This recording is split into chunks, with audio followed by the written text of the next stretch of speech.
నమస్కారం. నిన్న రాత్రి ముఖ్యమంత్రి చంద్రశేఖరరావు గారు ఇచ్చిన ప్రెస్ మీట్లో ఒక ముఖ్యమంత్రిగా మాట్లాడలేదు. నేను ఒక 30 ఏళ్ళు రాజకీయాల్లో ఉన్నా, 5 సార్లు ఎమ్మెల్యే ఉన్నా, వరుసగా ఇప్పుడు ఎంపీగా ఉన్నా. ఇంత దిగజారిన తగులుబాజీ గలీజు మాటలు మాట్లాడే ముఖ్యమంత్రి భారతదేశ చరిత్రలో లేకపోవచ్చు. ఇది తెలంగాణ ఆయన జాగీరైనట్టుగా, ఇక్కడ ఉన్న వాళ్ళందరూ బానిసైనట్టుగా, అడ్డగోలుగా దోచుకొని ఈ రాష్ట్రాన్ని సర్వనాశనం దిక్కు తీసుకుపోతూ అడ్డగోలుగా మాట్లాడాడు. మరి ఈరోజు నేను మాట్లాడే ముందు గౌరవ ప్రభాకర్ గారు, అదేవిధంగా కుదరటి గారు మాట్లాడతారు. ఆ తర్వాత నేను అంశాలు చేస్తాను. ఈ విషయంపై కొంత ప్రిపేర్ అయిన ప్రభాకర్ గారు, కుదరటి గారు మాట్లాడుకుంటున్నాను. నేను ఈ విషయంలో కేసీఆర్ మాట్లాడిన తీరు వ్యక్తిగతంగా కాంగ్రెస్ పార్టీకి అత్యంత అవమానకరం అని చెప్పి భావిస్తాను. నేను ముందు చెప్పినట్టుగా నేను కూడా చాలా ఏళ్ళుగా రాజకీయాల్లో, బహుశా కేసీఆర్ కంటే బెటర్ ఎలక్షన్ రికార్డు కాదు. నేను 5 సార్లు ఎమ్మెల్యేగా, వరుసగా ఎంపీగా 6వసారి ఒకే ప్రాంతంలో గెలిచిన. కేసీఆర్ లాగా ప్రతిసారి వేరే చోట పోయి ఉన్న చోట ఏం పని చేయకుండా వేరే చోట పోలేదు. అదేవిధంగా నిన్న రాత్రి ప్రెస్ మీట్ చూసి నేను కొంచెం నిర్ఘాంతపోయినా. ఇది ఒక ప్రజాస్వామ్య పద్ధతిలో భారతదేశంలో ఒక ముఖ్యమంత్రి విధంగా మాట్లాడగలరా?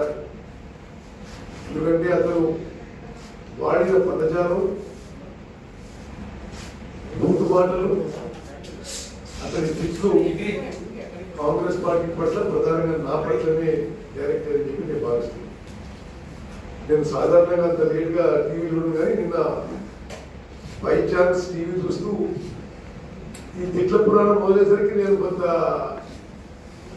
మొత్తం పూర్తిగా చూడాల్సిన బాధ్యత నా మీద ఉందని చెప్పి మొత్తం చూసిన. అతను మాట్లాడేది అంతర్జాతీయంగా భారతదేశంలో, తెలంగాణలో ఒక విపత్కర పరిస్థితిలో కరోనా వైరస్ విషయంలో మాట్లాడాల్సింది. ఆయన ఏం మాట్లాడిండు? కాంగ్రెస్ పార్టీ విపక్షాలు సన్నాసులు, పనికి మానవులు, పనిలేనోళ్ళు, జోకర్లు, బఫూన్లు, దద్దమ్మలు, దరిద్రులు, నీచులు, చెండాలు, ఇంకా తెలుగు డిక్షనరీలో ఉన్న పదజాలం మొత్తం కూడా ఆయన రాత్రి ప్రయోగించింది. నేను ఒకటే అంటున్నా, కేసీఆర్ గారు ఆన్ రికార్డ్ శాసనసభలో కరోనా వైరస్ పారాసిటమాల్ వల్ల క్యూర్ అయితే అన్నోళ్ళని దద్దమ్మలనాలన్నా, బఫూన్లనాలన్నా? మరి మాటికి బ్రోకర్ వాళ్ళు అన్నాడు. మరి నా వరకైతే నేను రాజకీయంలో రాకముందు భారతదేశానికి చైనా, పాకిస్తాన్ సరిహద్దుల్లో ఒక సైనికుడిగా ఉన్నాను. మరి బ్రోకర్ పనులు, పాస్పోర్ట్ బ్రోకర్ పనులు మేమైతే నేను చేయలేదని చెప్పి ఆలోచిస్తున్నాను. శాసనసభలో పారాసిటమాల్తో పోతుంది, 22 డిగ్రీ సెంటిగ్రేడ్ దాటితే కరోనా వైరస్ స్పష్టమైంది. మాస్క్ ఉపయోగించొద్దు, మేము అన్ని విధాలుగా కరోనా తెలంగాణ రాష్ట్రానికి రాకుండా చూస్తాం, 1000 కోట్ల ఖర్చు పెడతాం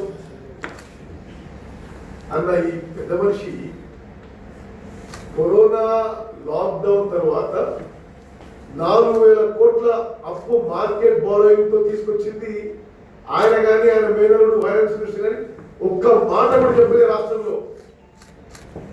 మీరు మార్చి నెలలో 1000 కోట్ల కాంట్రాక్టర్లకు ఇచ్చింది, కానీ ప్రభుత్వ ఉద్యోగస్తులకు, పెన్షన్లకి మీరు కట్ చేసిందా లేదా? ఇదెంత నీచమైన పని, దుర్మార్గమైన పని కేసీఆర్ కేసీఆర్ జవాబు చెప్పు. మార్చి నెలలో మీరు కాంట్రాక్టర్లకి 1000 కోట్లు ఇచ్చిండ్రు, కానీ ప్రభుత్వ ఉద్యోగులకి పెన్షనర్లకి మీరు వాళ్ళ జీతాలు పెన్షనర్లకు కూడా కట్ చేసిందా లేదా? నేను నువ్వే అంటున్నావు 11,000 కోట్ల ఆదాయం, మార్చి నెలలో కేవలం 2,000 కోట్లు ఆదాయం తగ్గిందని, మరి 4,000 కోట్లు మార్కెట్ బాండ్స్ నుంచి తీసుకున్నారు. మరి ప్రభుత్వ ఉద్యోగస్తుల పెన్షనర్ల జీతాలు ఎందుకు కట్ చేసిన విషయం ఎవరికి అర్థం కాదు. అదేవిధంగా మరి వారి వైఖరి, వారి ధోరణి పూర్తిగా శరీరం అంతా అహంకారంతో నిండిపోయి అసహనంతో, అసలు ఈ తెలంగాణ రాష్ట్రంలో ఆయన కుటుంబం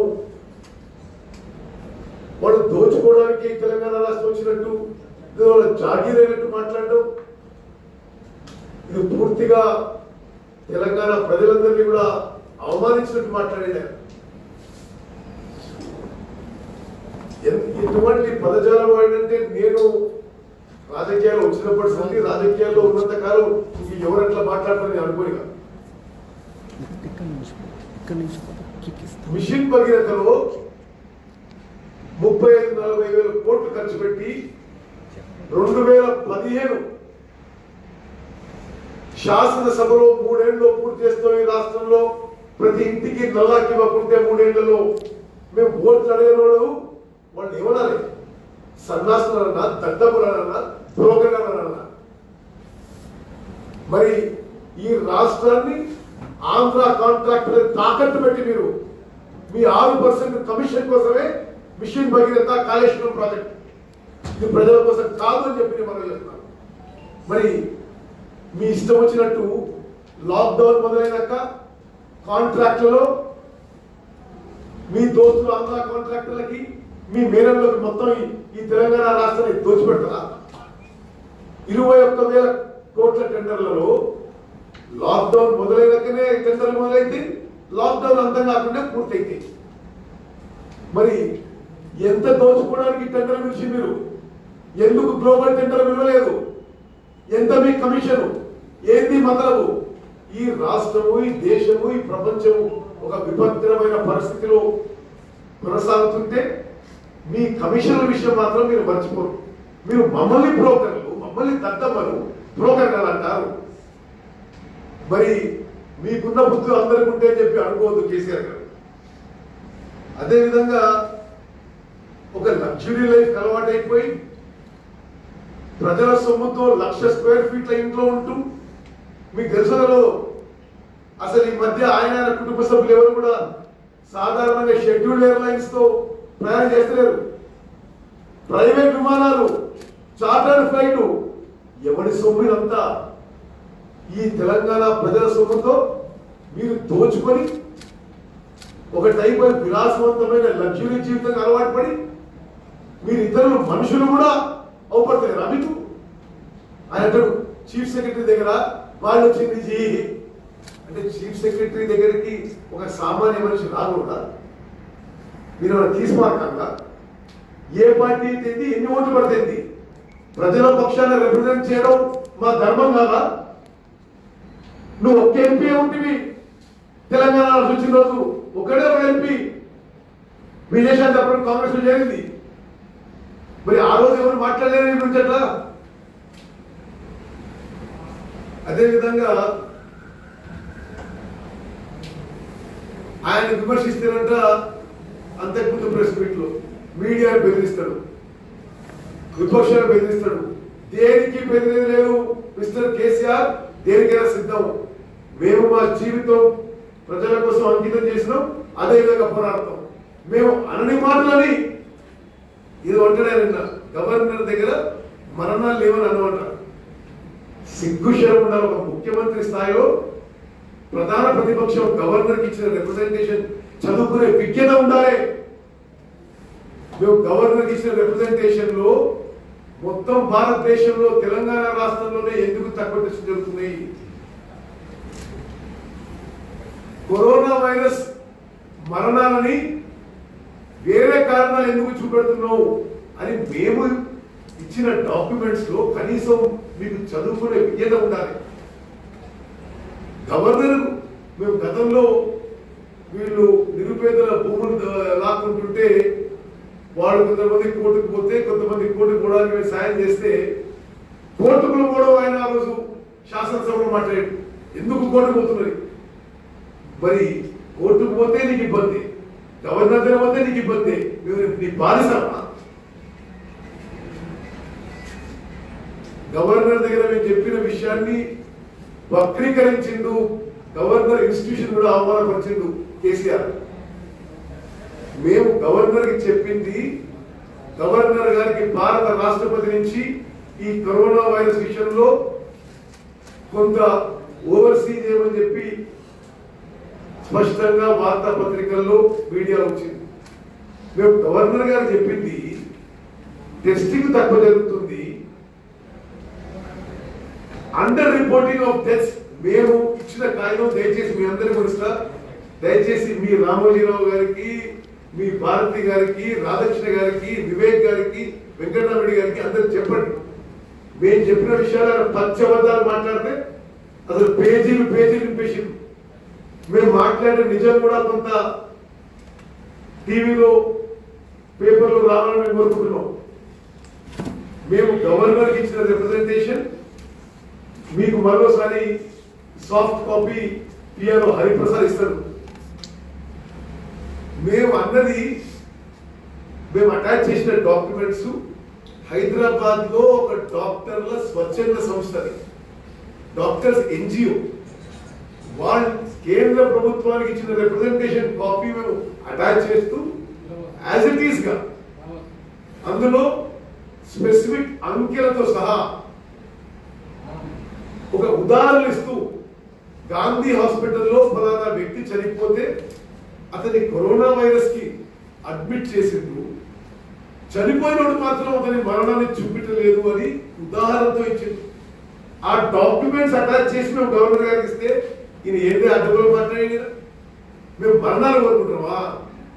మీలాగా అడ్డగోలుగా అబద్ధాలు మాట్లాడే అలవాటు లేదు. మేము ఏ మాట అనుకోమో దానికి కట్టుబడి ఉన్నాం. అదేవిధంగా అన్ని విషయాల్లో అబద్ధాలు ఉంటాయి. భారతదేశానికే రోల్ మోడల్ అట, భారతదేశానికే తెలంగాణ కరోనాలో రోల్ మోడల్ అట. ఇంతకంటే పూటకు మాటలు ఉండవు. తెలంగాణలో ఏమన్నా కరోనా వైరస్ ది ప్రత్యేక స్ట్రెయిన్ వస్తుందా? ఒక ప్రత్యేక వెరైటీయా? లేదా కేసీఆర్ వెరైటీయా? అంటే దేశం అంతా ప్రతిగా ప్రవర్తిస్తుంది, తెలంగాణ వేరే ఉంటుందా? ఇది మీరేదో అంకెలు దాచిపెట్టే ప్రయత్నం చేస్తున్నారు. మీకు వైన్ షాపులు తెరవాలను, మీకు వైన్ షాపులు తెరవాలనే ప్రేమ, మీకు రైతుల నుంచి ధాన్యం సేకరించేది ఉండదు. అదేవిధంగా మీరు డెత్ రేట్ మాట్లాడిండ్రు, రికవరీ రేట్ మాట్లాడిండ్రు, ఎందుకు టెస్టింగ్ రేట్ మాట్లాడలేదు? ఇదే మేము ప్రశ్నించినాం. అది అడిగినది మేము బ్రోకర్ కావడం, మేము జోకర్ కావడం, మేము బహుమతులు అంటావా? ఇంకోటి ఇదేదో ఈయన స్థాపించినట్టు Bharat biotech, biological events, Shantha biotech, ఇవన్నీ కూడా ఇటువంటి హైదరాబాద్ లో ఉన్న ఫార్మా ఇండస్ట్రీ మొత్తం కూడా గతంలో కాంగ్రెస్ ప్రభుత్వం ఏర్పరిచింది. మీ 6 ఏళ్ల పరిపాలనలో తెలంగాణ సర్వనాశనమే దిశలో ప్రయాణిస్తుంది. మీరు ఏమీ చేయలేని విషయం కూడా నేను మనం చేస్తున్నాను. మరి గొప్పగా నిన్నటి లాక్డౌన్ అయిపోయి 40 రోజుల తర్వాత అదేదో గొప్ప విషయం అయినట్టుగా అతని బాడీ లాంగ్వేజ్, అతని భాష, మరి నిజంగా ఈ అవినీతితో సంపాదించుకున్న సొమ్ము యొక్క అహంకారమా ఏంది ఇది అని అర్థం కాలేదు నాకు. 40 రోజులు లాక్డౌన్ తర్వాత మేము ఇప్పుడు వీళ్ళకి 1 కోటి మాస్కులు ఆర్డర్ చేస్తున్నాం, 3 నెలలకు మందులు ఇస్తున్నాం. మరి ఇంకో 2 నెలలు తినాలిగా. మీకు 40 రోజులు పడితే మీరు శాసనసభలో మాస్క్ వేసుకునే అవసరం లేదన్నా లేదా? దాన్ని ఏమనాలి? ఏ జోకర్ అనాలా, ఏ బ్రోకర్ అనాలా? మేము శాసనసభలో కాంగ్రెస్ పార్టీ వాళ్ళు మాస్క్ విషయం మాట్లాడితే అడ్డగోలు అవహేళన చేస్తారు. అంటే నీ ఇష్టం వచ్చినప్పుడు నీ నోటికి వేస్తే మాట్లాడతారా? రైతు బంధు గురించి మాట్లాడుతూ కేసీఆర్ బతుకున్నవంతు రైతు బంధు ఇస్తున్నారు. రైతు బంధు ప్రతి పంట ముందు పెట్టుబడి. ఎన్ని పంటలు ఇచ్చి చెప్పండి. ఇప్పుడు ఈ రబీ పంట అయిపోయింది, రబీ పంట ముందు రైతు బంధు ఇచ్చిందా? ఎందుకు సిగ్గు లేకుండా మాట్లాడతారు మీరు? మాటకి అవతారు. మీరు మొదలుపెట్టినప్పుడు సంధి తెలంగాణ రాష్ట్రంలో రైతు బంధు ఇది ఇన్వెస్ట్మెంట్ అన్న మీరు ఏ పంటకి పూర్తిగా తెలంగాణ రాష్ట్రం చెప్పండి, ఎక్కడ చెప్పండి. ఎట్లా మీ మాటలు ఎవరు? కేసీఆర్ బతుకున్నంత వరకు రైతు బంధు ఉన్నది అని మీరు చెప్పిన ఏ మాటలు పెట్టుకున్నది? మొదటి ముఖ్యమంత్రి దళిత రైతులు లేకపోతే కేసీఆర్ తలననుకుంటాడు. దళితులకి గిరిజనులకి 3 ఎకరాలు అన్నాడు. ముస్లింలకి ముస్లింలకి గిరిజనులకి 12 బరువులు అన్నాడు. ఏ ఒక్క మాట కూడా నిలబెట్టుకోలేదు కదా. డబుల్ బెడ్రూమ్ ఇల్లు అన్నాడు. మరి ఇవన్నీ చేయని వ్యక్తి ఈరోజు రైతు బంధు చేస్తున్న నమ్మకం మాత్రం రైతులకు లేదని చెప్పాలని చేస్తుంది. గవర్నర్ రిప్రజెంటేషన్ ఒక ముఖ్యమంత్రి స్థానంలో ఉన్నాయన మీరు స్వయంగా చదువుకుంటే టైం లేదు మీకు లేదా మరి చదువుకుంటే మేము అన్న ప్రతి విషయం డాక్యుమెంట్స్ తో సాయపడడం జరిగింది. గవర్నర్ కలిస్తే ఈ రాష్ట్రంలో కరోనా వైరస్ విషయంలో భారతదేశానికి స్వాతంత్రం ఇచ్చిన కాంగ్రెస్ పార్టీ, తెలంగాణ రాష్ట్రం ఇచ్చిన కాంగ్రెస్ పార్టీ తరఫున గవర్నర్ కి కరోనా వైరస్ విషయంలో మేము డాక్యుమెంట్ సబ్మిట్ చేస్తే మేము బ్రోకర్ గాను మేము గలీజ్ గాను అయిపోయామని. ప్రొక్యూర్మెంట్ విషయం పచ్చి అబద్ధాలు మాట్లాడిన ప్రెస్ మీట్ లో నేను ఉదయం రాజస్థాన్ ఉప ముఖ్యమంత్రి సచిన్ పైలట్ తో మాట్లాడాను. ఏమన్నా మాట్లాడే ముందు కొంత ఇంత నిస్సిగ్గుగా ఇంత నిర్లక్ష్యంగా ఒక ముఖ్యమంత్రి మాట్లాడదని ఊహించలేము. ఏ రాష్ట్రంలో లోన్ ఎవరు కాలే, ఏ రాష్ట్రంలో ప్రొక్యూర్మెంట్ కాలే, ఎట్లా మీరు ఈ అడ్డగోల వద్దని మాట్లాడుతున్నారు? రాజస్థాన్ లో మొత్తం కొన్ని కమర్షియల్ బ్యాంక్స్ తప్పితే అన్ని కోఆపరేటివ్ బ్యాంక్స్ అన్ని రూరల్ బ్యాంక్స్ కి లోన్ వేవర్ అయిపోయింది. ఛత్తీస్గఢ్ లో లోన్ వేవర్ అయిపోయింది. రాజస్థాన్ లో అక్కడ ఎక్కువ పండే paddy and wheat and mace కి 10 రోజుల్లో పైసలు ఇస్తున్నారు. మరి మీ పేరు తీసుమార్కారు. మరి 2 నెలలైంది కందులు కొనుక్కొని ఎందుకు వేరే పైసలు వరకు మొక్కజొన్న రూపాయి ఇచ్చినా ఎక్కడన్నా? మరి ఛత్తీస్గఢ్ విషయంలో పెద్ద పెద్ద మాటలు మాట్లాడాడు. అసలు నిజంగా అబద్ధాలు ఏ విధంగా వాడాలంటే ఛత్తీస్గఢ్ లో కేంద్రం ప్రకటించిన 1815 రూపాయలు ఎంఎస్పీతో సహా ధాన్యాన్ని అక్కడ బోనస్ పెట్టుకొని ఆ రాష్ట్ర ప్రభుత్వం 2500తో కొంటుంది. మిస్టర్ చీఫ్ మినిస్టర్, మీకు ఎప్పుడంటే అప్పుడు మేము రెడీ రావడానికి, మేము మీలాగా అడ్డగోలో దోసుకొని 1000 కోట్లు ఈ రాష్ట్రాన్ని దోసుకొని ప్లేన్లో పోయి మాకు అవసరం లేదు, మేము రోడ్లు వస్తాం. ఛత్తీస్గఢ్ వాళ్ళు రండి, రాజస్థాన్ వాళ్ళు రండి, అక్కడ వాళ్ళకి పంజాబ్ వాళ్ళు రండి. ఈ నిన్న రాత్రి కేసీఆర్ మాట్లాడిన మాటలు పూర్తిగా అబద్ధము. ఛత్తీస్గఢ్ లో, రాజస్థాన్ లో, పంజాబ్ లో తెలంగాణ కంటే మెరుగ్గా లోన్ వేవర్ విషయంలో కానీ ప్రొక్యూర్మెంట్ విషయంలో కానీ జరుగుతున్న విషయం మీకు తెలియజేస్తున్నారు. అదేవిధంగా మేము ధాన్యాన్ని 5 లక్షలు తెచ్చుకున్నాం, 5 లక్షలు తెచ్చుకున్నాం. నేను ఒక అంకె అడిగిన నిన్న, మరి ఆయనకి కావలసుకొని మీడియాని బెదిరించారు కాబట్టి ఆయన ఏమంటే రాస్తారు కాబట్టి మేము ఒక అంకె అడిగినాం. నువ్వు ప్రకటించి 1,04,00,000 టన్నులు మెట్రిక్ టన్నుల ధాన్యం మీరు సేకరిస్తా అని చెప్పి నెల రోజులు దాటింది. మీ ప్రభుత్వమే కేవలం 25 లక్షల టన్ను మెట్రిక్ టన్నులు నిన్నటి వరకు కొన్నామని చెప్పి వాళ్ళే ఫిగర్స్ రిలీజ్ చేశారు. 5 లక్షల రైతు నుంచి కొన్నామన్నారు. మరి ప్రతి 30 లక్షల మంది రైతుల సంగతి ఏంటిది? 5 లక్షల రైతు నుంచి కొన్నాం. తెలంగాణలో ఎంతమంది రైతులు ఉన్నారండి? తమకు తెలియదా? మరి అంత సోయి కూడా లేకుండా ఎట్లా? ప్రొక్యూర్మెంట్ లో ఈ ప్రభుత్వం పూర్తిగా వైఫల్యం చెందింది. రైతులను అవమానపరుస్తారు.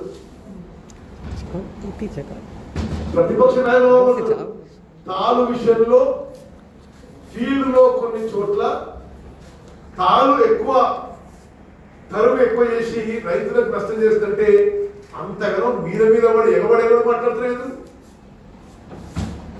ఇది వాస్తవమా కాదా కనుక్కోండి. మేము మీకు రిపోర్ట్ ఇస్తున్నాం ఫీల్డ్ స్థాయిలో ఉందని. దానికి రైతులను బెదిరింపు, విపక్షాలను బెదిరింపు. ఏమనుకుంటున్నారు మీరు? అంటే ఇదేమో మీ జాగీరా, ఇదేమో మీ ఎస్టేటా? మీ ఎట్లా చెప్తే అందరూ మీ బాధ్యత మేము. మరి వైన్ షాప్ విషయంలో అయితే మాత్రం అత్యంత ప్రేమ ఉంది ముఖ్యమంత్రి గారు. వైన్స్ అండ్ వైన్ షాప్స్ రెండింటి మీద ముఖ్యమంత్రి గారికి అత్యంత ప్రేమ. ఏదో సోది కదా చెప్పిండు, ఏది చుట్టుపక్కల రాష్ట్రాలు తెలిసినాయి. మేము ఇప్పుడు నేను బంజారాసి వస్తున్నా, ప్రతి వైన్ షాప్ దగ్గర సోషల్ డిస్టెన్సింగ్ లేకుండా 2 కిలోలు 3 కిలోల లైన్ ఉన్నాయి. ఆయన ఏమంటాడు, వైన్ షాప్ లో ముందు టీవీలు పెట్టి చూపించాలి, నేను చూస్తే రద్దు చేస్తాను. నేను ఇప్పుడు చెప్తున్నా, హైదరాబాద్ లో అన్ని వైన్ షాప్ల ముందు క్యూలు ఉన్నాయి. రద్దు ముందు లాక్డౌన్ చేసినప్పుడు వైన్ షాపులు ముందు నుంచి గేటు లాక్ వేసి ఎన్కరేజ్ చేసి రాష్ట్ర వ్యాప్తంగా అమ్ముకున్నారు. అది మీ ప్రభుత్వం యొక్క అధికారుల యొక్క చొరవతోనే. ఇప్పుడు ముందు కూడా తెలిసింది. ఒక విచిత్రమైన పరిస్థితి. దయచేసి మేము చెప్పిన విషయం మీ ఎడిటర్స్ కి, మీ యాజమాన్యం చెప్పండి. మన అందరం తెలంగాణలో బతకాలి అంటే అట్లీస్ట్ వాస్తవాలు ప్రజలకు తెలవాలి. రెడ్ జోన్ లో ఇది మీరు ఆసక్తిగా వినాలి. రెడ్ జోన్ లో ఇంకా ఏ షాప్ తెరవద్దట. వినరా మీరు? రెడ్ జోన్ లో ఇంకే దుకాణాలు తెరవద్దు, కేవలం వైన్ దుకాణాలు తెరవదట. ఇది నిజంగా వైన్స్ మీద వైన్ షాప్ల మీద ఇంత ప్రేమ ఎందుకు? మేమేమన్నామంటే మా లాజిక్ కూడా ప్రజల్లోకి తీసుకుపోవాలి. ఇప్పుడు మీరు లాక్డౌన్ సరే, చాలా చోట్ల పని లేదు, ప్రత్యేకంగా లేబర్ కి. సరే మీరు కొంత రిలాక్స్ చేసినప్పుడు దాని వల్ల కొంతమందికి పని ఉండొచ్చు, కొంతమందికి పని లేదు. పని లేని వారికి వాళ్ళకు ఉన్న తక్కువ ఆదాయం లిక్కర్ మీద విపోయించి అదేవిధంగా గృహహింసకి దారి తీస్తుంది, మహిళలు ఇబ్బంది పడతారు. కొంత మీరు ఆలోచన చేయాలనే విషయం చెప్పినాం. కానీ అసలు అదే మనకి ఎక్కువ ప్రియారిటీ. వైన్ షాపులు వైన్ షాపులు వైన్ షాపులు. ఈ విషయం మీద మాట్లాడడం, ఏ విషయం మీద మాట్లాడు, మమ్మల్ని తిట్టడం, వైన్ షాప్ గురించి మాట్లాడడం. వలస కూల విషయం ఒక ముఖ్యమంత్రి స్థాయిలో అయినా కొంత ఇంకిత జ్ఞానంతో ప్రవర్తించాలి. నువ్వే నీ ప్రెస్ మీట్ లోనే 3.5 లక్షల మైగ్రెంట్ లేబర్ ఉన్న తెలంగాణలో మేము కడుపులో పెట్టుకొని వాళ్ళని కాపాడుకుంటామన్నాం. ఏం చేయలేదు మీరు. కందిలో ఐఐటి హైదరాబాద్ కనుక 1600 మంది కార్మికులు వలస కూలీలు పోలీసులు తిరగబడ్డారు. ఖమ్మంలో ఓల్డ్ సిటీలో మీరేం చేయలేదు కాబట్టి వాళ్ళు వెనక్కిపోతామంటారు. నిన్న మీరు అంటారు మీ మాటల్లోనే ఎంత మరి ఇంతకంటే ఒక chief minister can be more shameless than this. He himself said in earlier press meet there are 3.5 lakh migrant workers in Telangana we are taking care. After that chief secretary said 6 lakhs. After that Talasar Srinivas Yadav said 15 lakhs. Yesterday again chief minister says 7.5 lakhs. అదే లెక్కలు కూడా తేల్చలేని మీరు మీ ప్రభుత్వం వాళ్ళని ఆదుకుంటారా? వాళ్ళ మీద నమ్మకం లేకే అందరూ కూడా వెనక్కి పోదామంటారు. మాటి మాటికి వాడు గలీజ్ గాడు, వాడు గలీజ్ గాడు. మరి ఎవరు గలీజ్ గాడో తెలంగాణ ప్రజలు నిర్ణయించాలి. ఎలక్షన్ గెలిస్తే మొత్తం మీ జాగీరైపోతాయి. తెలంగాణ రాజకీయాన్ని ఇంత నీచంగా చేసింది కేసీఆర్. తెలంగాణ రాష్ట్రంలో ఎన్నికల్లో ఓటుకి 1000 రూపాయల పైన ఇచ్చింది కేసీఆర్ వచ్చిన తర్వాతనే. నేను అంతకుముందు కూడా 4 సార్లు కూడా చేసిన. 2014 అంతకుముందు ఎవరు ఈ స్థాయిలో కరప్షన్ చేయలేదు. కాంట్రాక్ట్ దోచుకోవడం, ఎన్నికల్లో ఖర్చు పెట్టడం, ఇది ఒక గొప్పతనం అనుకుంటారు. ఆయన ఎంత అబద్ధపు మాటలు మాట్లాడుతుంటే డాక్టర్లని, నర్సులకి, శానిటేషన్ వర్కర్స్ కి, మున్సిపల్ వాళ్ళకి, పోలీస్ వాళ్ళకి మేము అభినందించినాం. నేను స్వయాన మిర్యాలగూడ మున్సిపాలిటీలో శానిటేషన్ వర్కర్స్ కాళ్ళు కడిగినాం. వాళ్ళని మేము అవమానపరిచినట్టు పిచ్చి పిచ్చి మాటలు మాట్లాడుతున్నాం. ముఖ్యమంత్రి స్థాయిలో మేము డాక్టర్లు ఇన్సల్ట్ చేసిన కదా. అంటే ఏ కాగితం చదివిందో ఏం చదవలేదు.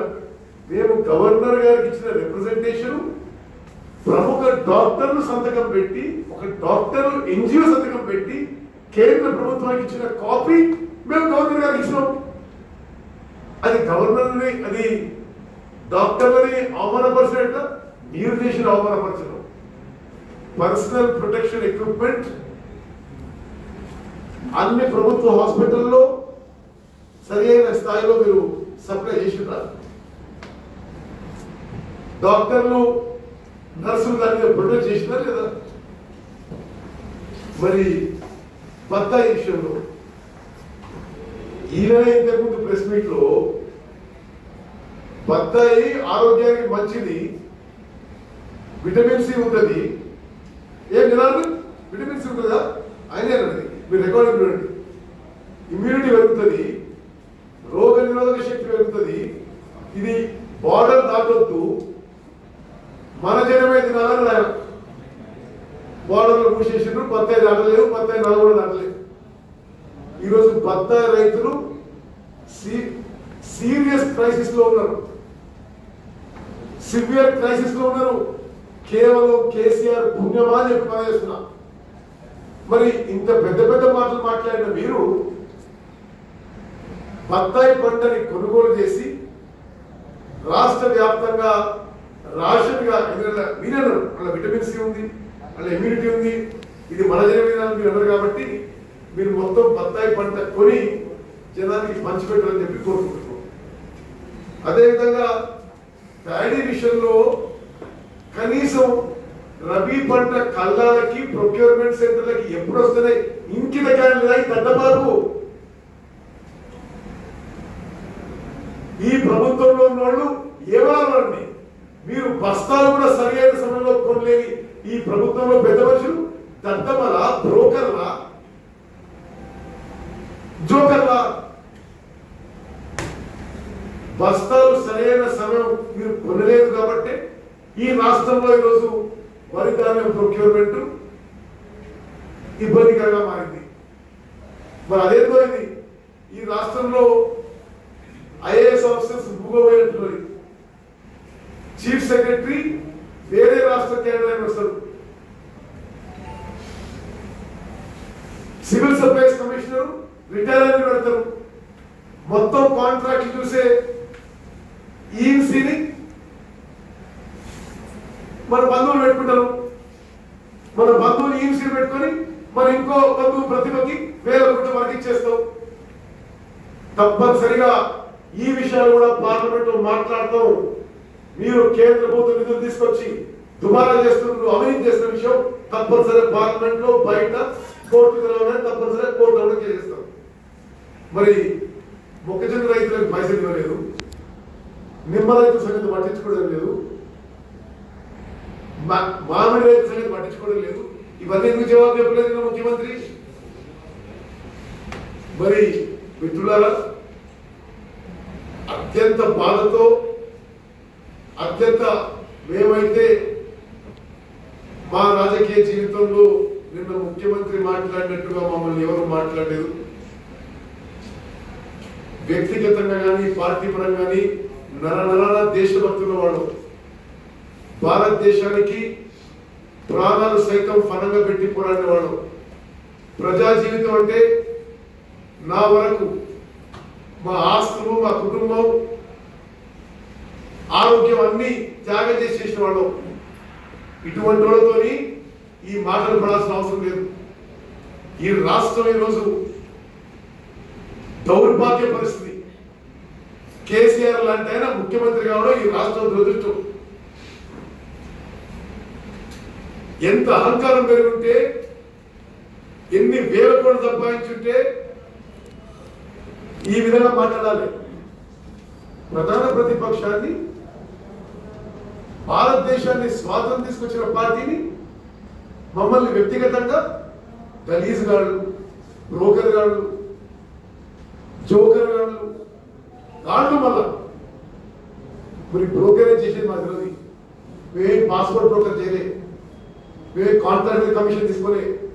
మరి ఇవన్నీ మీకు అలవాటు కాబట్టి అందరూ అట్లా అనుకుంటున్నాం. మీరు నిన్న రాత్రి ముఖ్యమంత్రి గారు మాట్లాడిన మాటలు తీవ్రంగా కాంగ్రెస్ పార్టీ ఖండిస్తుంది. మేము కాంగ్రెస్ పార్టీగా మీరు ఎంత బెదిరించినా, బ్లాక్మెయిల్ చేసినా, ఏ త్యాగానికైనా సిద్ధం.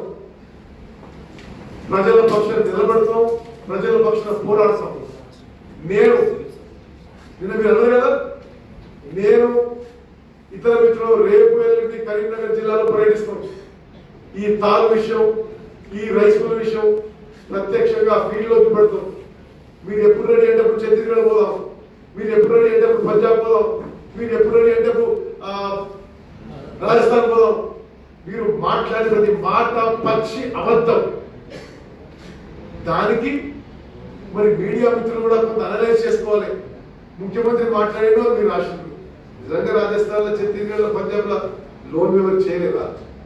ప్రొక్యూర్మెంట్ జరుగుతలేదా? ఇక్కడి కంటే బెటర్ గా జరుగుతుంది.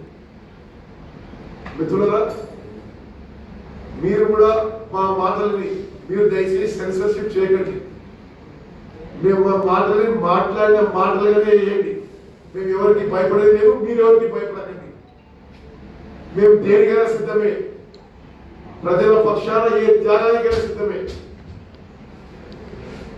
నేను 16 ఏళ్లకు మిలిటరీ చేరిన, 15 ఏళ్ల పాటు చైనా పాకిస్తాన్ సరిహద్దుల్లో ప్రాణాలు సైతం ఫలంగా పెట్టి దేశం కోసం పోరాటం.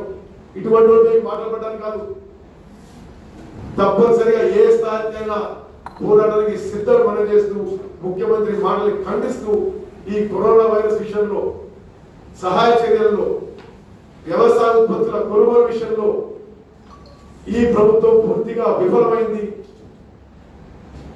అసలు నేను ఇంటుంటే ఒక మాట గుర్తుకొస్తుంది.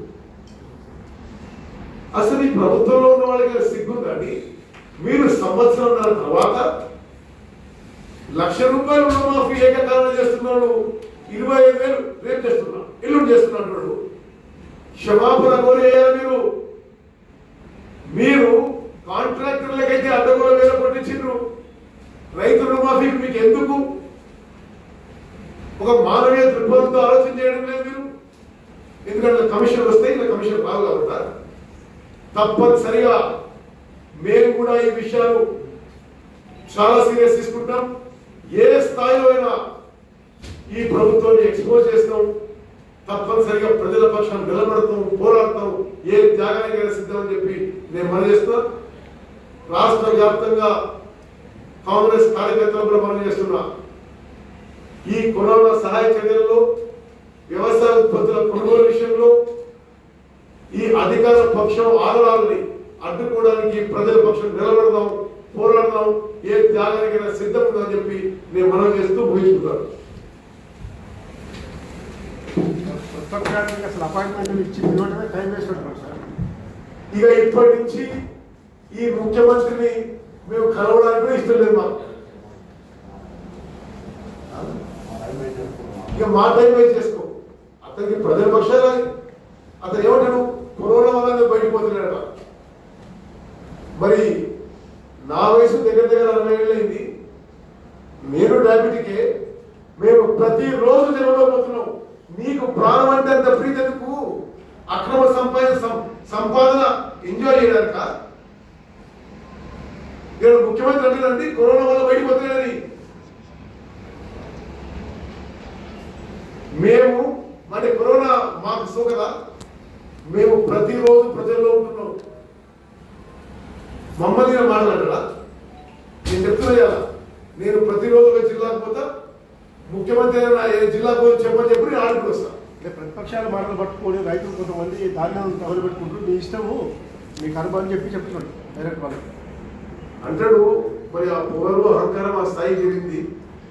సరే, ఇది మనం ఇండియాలో ఉన్నాం. ఆయనకి ఏదో ఇప్పుడు అనిపిస్తుండొచ్చు, అంత చుట్టుపక్కల అంతా సైకోఫెంట్ చేరి అందరిని పొగడి మీడియాలో తప్పుడు ఏం క్రిటిసైజ్ చేయొద్దు. చుట్టూ కూర్చున్న వాళ్ళు కూడా ఓ అంటుంటే అసలు వాస్తవం తెలుసో తెలియదు. మరి కానీ ఇది మనం భారతదేశంలో ఉన్నాం. మనం ఏం పరమాలో లేవు, ఏం పాకిస్తాన్లో లేవు, ఏం నార్త్ కొరియాలో లేవు. ఇది భారతదేశంలో కొన్ని హక్కులు మేము బతకడానికి ఉన్నాయని మేము అనుకుంటున్నాం. ఒక ప్రధాన ప్రతిపక్ష పార్టీగా మాకు కొన్ని బాధ్యతలు ఉన్నాయని భావిస్తున్నాం. సరే, మేము కూడా లెక్క చేసేది లేదు, ఆయన అడిగేది లేదు, ఆయనతో మాట్లాడేది లేదు. ఇక మేము ప్రజల పక్షాన్ని నిలబడి ఏ విధంగా చేస్తాం. అంటే ఆయన చాలాసార్లు చెప్పిండు అసెంబ్లీలో బయట ఏ ఇష్యూ ఎత్తుకోవాలో కాంగ్రెస్ పార్టీ జరగట్లేదు, ఏం మాట్లాడతారు ఏం చెప్తారని చెప్తున్నారు. కేసీఆర్ నువ్వే మాట్లాడుతున్నా ఇది. మరి ఈ సమయంలో కరోనా సహాయ చర్యలు, వ్యవసాయ ఉత్పత్తుల కొనుగోలు కంటే ఇంకేమైనా ఇష్యూ ఉందా? అంటే నువ్వు రాసిస్తే నేను చదువుతాను. ఇంకా బాగుంటుంది. అట్లా చేస్తారు సార్ రాసిస్తే మీరు భయపడకండి. ఓకే, మీరు ధైర్యంగా ఉండండి. మేము పెట్టాలని చెప్తాను. Okay, thank you very much.